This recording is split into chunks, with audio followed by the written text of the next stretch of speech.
Dans cette vidéo, nous allons prendre connaissance des séries entières de référence et voir des petits trucs très simples pour pouvoir déterminer la nature d'une série lorsque le cas se présente favorablement. Alors on commence par le théorème 5, condition nécessaire de convergence. Pour qu'une série converge, il faut que son terme général tende vers 0. Autrement dit, si la série de termes général UN converge, alors nécessairement UN tend vers 0. Alors ça c'est très important, on va démontrer ce résultat juste après, parce qu'il permet de définir la notion de grossière divergence. En effet, si lorsqu'une série converge, nécessairement son terme général tend vers 0, on en déduit par contraposé que si le terme général ne tend pas vers 0, alors la série est nécessairement divergente. Donc on dit qu'une série est grossièrement divergente lorsque son terme général ne tend pas vers 0. Donc dire que le terme général ne tend pas vers 0, ça peut recouvrer deux cas distincts, ou bien le terme général possède une limite, mais cette limite est différente de 0, ou bien le terme général ne possède pas de limite. Alors regardons des exemples. Retrouvons la série de termes général 1. Ici, le terme général UN est constamment égal à 1. Il ne tend pas vers 0. Donc, sans avoir à calculer les sommes partielles, on peut directement dire que cette série elle est grossièrement divergente. Regardons une autre série, la série de termes général cosinus n. Donc ici, on a, avec les notations du cours, UN égale cosinus n. On sait que la suite UN, c'est-à-dire la suite cosinus n, ne possède pas de limite quand n tend vers l'infini. Donc on est dans le cas où le terme général de la série ne possède pas de limite. C'est un cas de grossière divergence. Regardons la série de termes général 1 sur n. Cette série est une série, on va l'étudier un peu plus tard, qui est une série divergente. Mais attention, son terme général c'est 1 sur n qui tend bien vers 0, donc elle n'est pas grossièrement divergente. Donc les cas les plus simples de séries que l'on aura à étudier, il suffira de regarder le terme général. Si celui-ci ne tend pas vers 0, on pourra affirmer que la série est grossièrement divergente. En revanche, si le terme général tend vers 0, eh bien on ne pourra rien dire du tout. La série pourra très bien converger, comme elle pourra très bien diverger. Alors faisons la démonstration de ce théorème. Donc je considère une série convergente et je note la somme partielle et s'indice n comme toujours. Donc lorsque je fais la différence des deux sommes partielles, Sn plus 1 moins Sn, je trouve que c'est égal à Un plus 1. Donc à ce moment-là, comme la série de termes général UN converge, on sait par définition que cela signifie que la limite des sommes partielles existe et est finie. Je note S, cette limite, et je vais faire un passage à la limite dans cette égalité-là. Je vais donc avoir la limite de Sn plus 1 moins Sn qui va être égale à la limite de Un plus 1. Mais la limite de Sn plus 1 moins Sn, c'est S moins S. Là, on utilise vraiment le fait que S est une valeur finie pour pouvoir dire que cette limite, elle est nulle. Si on avait eu une série pour laquelle la limite de Sn était égale à plus l'infini, ici, vous voyez, on aurait eu affaire à une forme indéterminée. Donc là, on a vraiment utilisé cette hypothèse que la série des UN converge. Et donc là, on a montré que la limite de UN plus 1 était égale à 0, ce qui revient à dire que la suite UN tend vers 0. Faisons maintenant connaissance avec la première série de référence qui est notre programme, la série de Riemann. Donc on considère alpha un réel et lambda un scalaire non nul, c'est-à-dire un complexe ou un réel différent de 0. La série de termes général lambda sur n alpha converge si et seulement si alpha est strictement plus grand que 1. Ce que l'on peut encore écrire, sigma des lambda sur n alpha converge si et seulement si alpha est strictement plus grand que 1. Alors on va faire deux remarques à propos de ce théorème. Déjà la première, comme il s'agit d'un si et seulement si, On sait aussi que la série de termes général lambda sur n alpha va diverger, eh bien si et seulement si alpha est inférieur ou égal à 1. Pour une série de Riemann, on connaît parfaitement la nature suivant les valeurs de alpha. Et puis, deuxième remarque, pourquoi est-ce qu'on prend lambda qui est différent de 0? Parce que si lambda égale 0, eh bien on aurait pour tout alpha lambda sur n alpha qui est nul. On a affaire à la série de termes général 0 qui est toujours convergente, quel que soit alpha. Là, on n'a pas besoin d'un théorème pour traiter ce cas-là. Regardons quelques exemples. La série de termes général 1 sur n, dont j'ai parlé déjà dans la vidéo, dans la diapositive précédente. Donc ici, on a lambda qui est égal à 1 et alpha qui est égal à 1. Comme lambda est non nul et alpha égale 1, on peut affirmer qu'on reconnaît une série de Riemann qui est une série de Riemann divergente. La série de termes général 1 sur n carré, donc ici alpha égale 2 et lambda égale 1, on reconnaît cette fois une série de Riemann qui est convergente, puisque alpha est strictement plus grand que 1.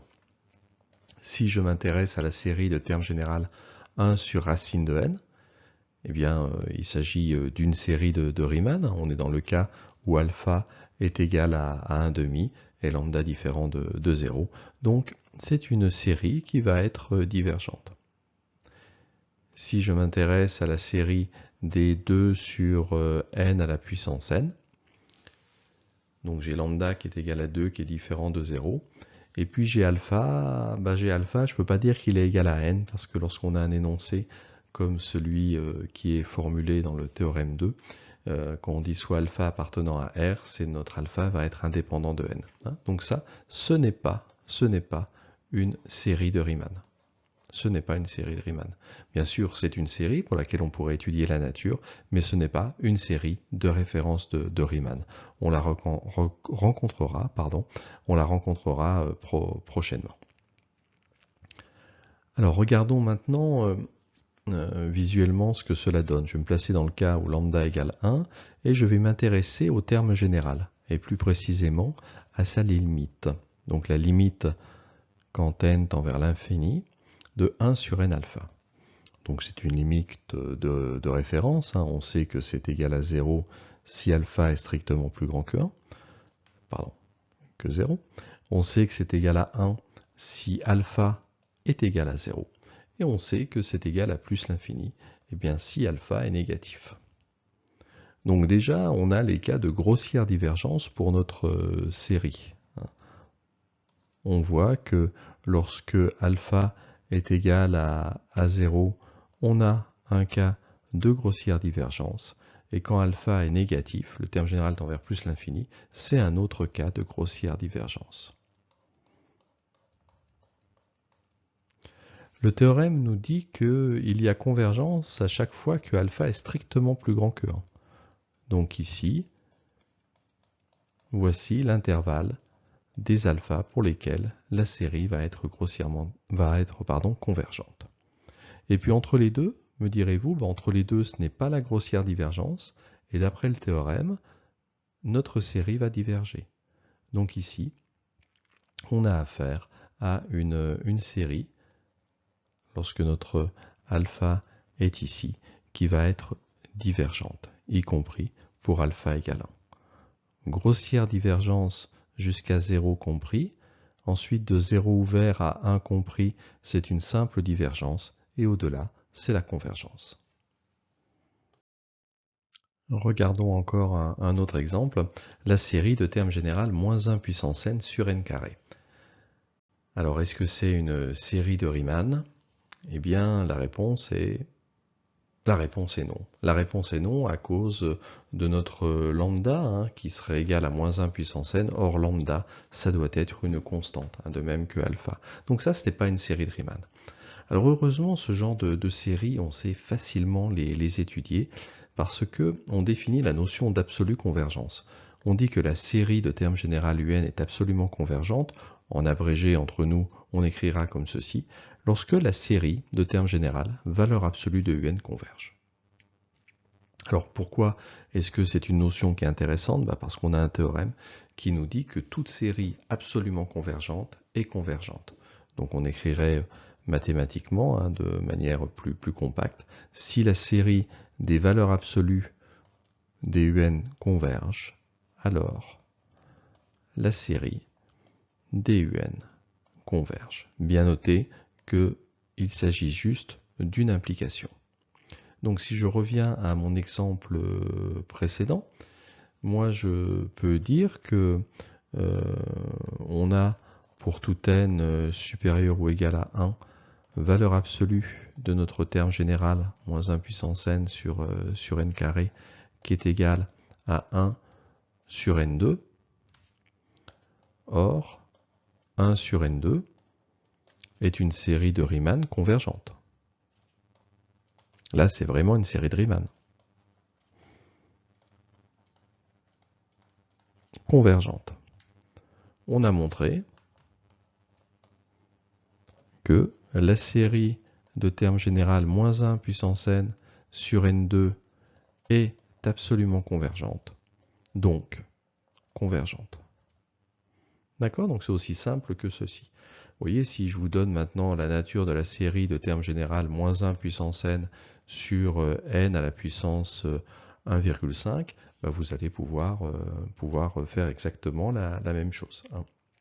On aura encore affaire à une série qui est absolument convergente. Donc ça, à chaque fois que le signe de notre terme général n'est pas stable, très souvent, on va directement s'intéresser à l'absolue convergence.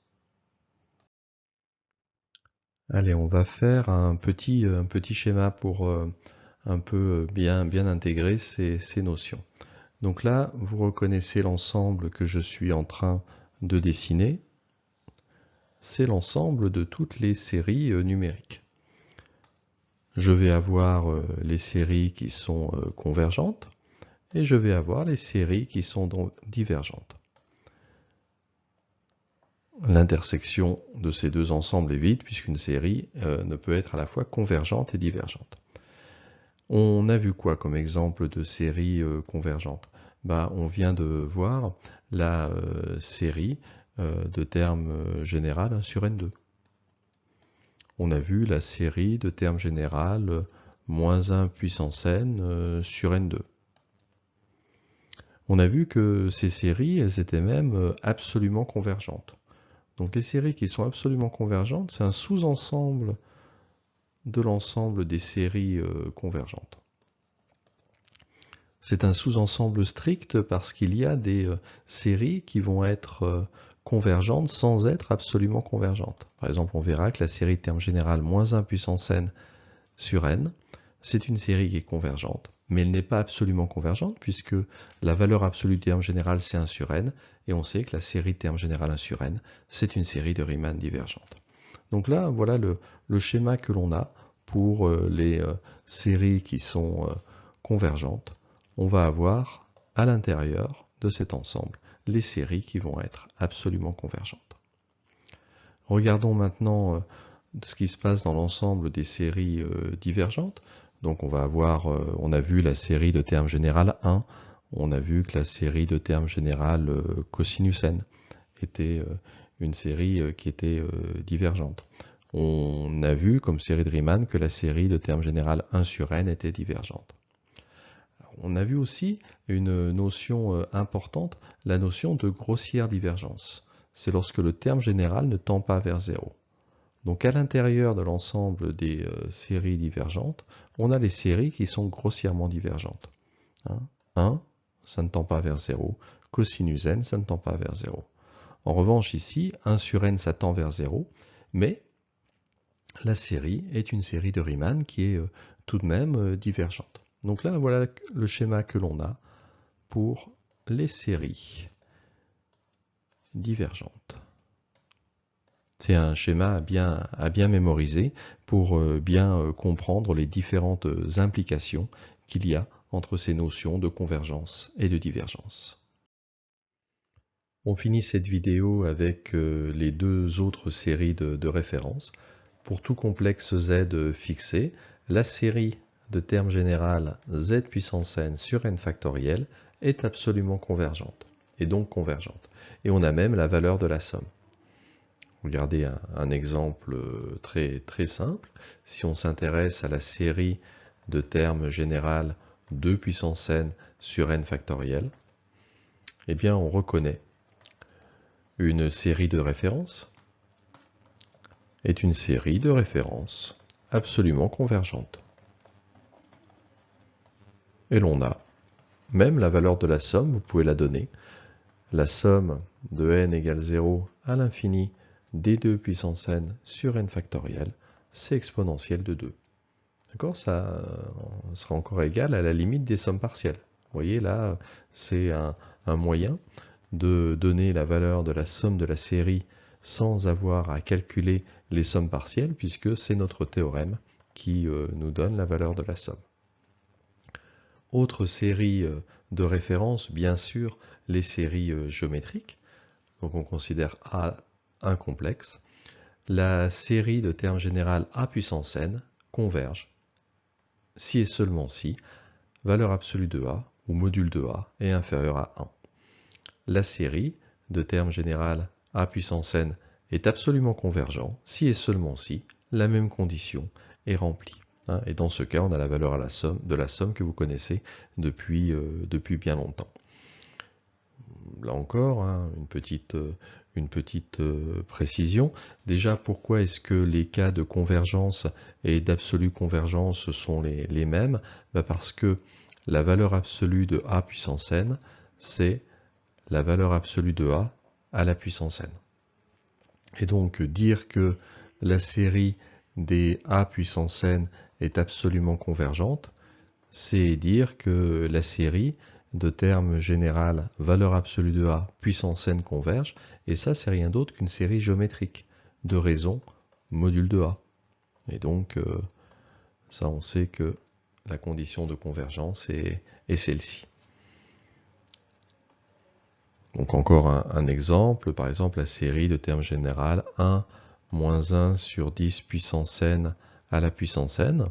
Je vous laisse quelques secondes pour me dire la nature de cette série.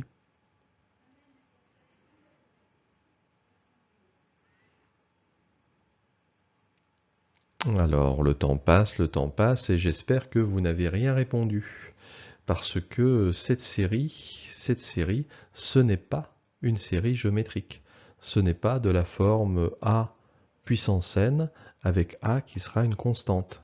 À cause du n qui est ici, eh bien, notre série ne va pas être une série géométrique. Donc là, on ne peut pas directement donner la nature de la série. C'est ce qui justifie qu'il y a des vidéos supplémentaires pour ce chapitre.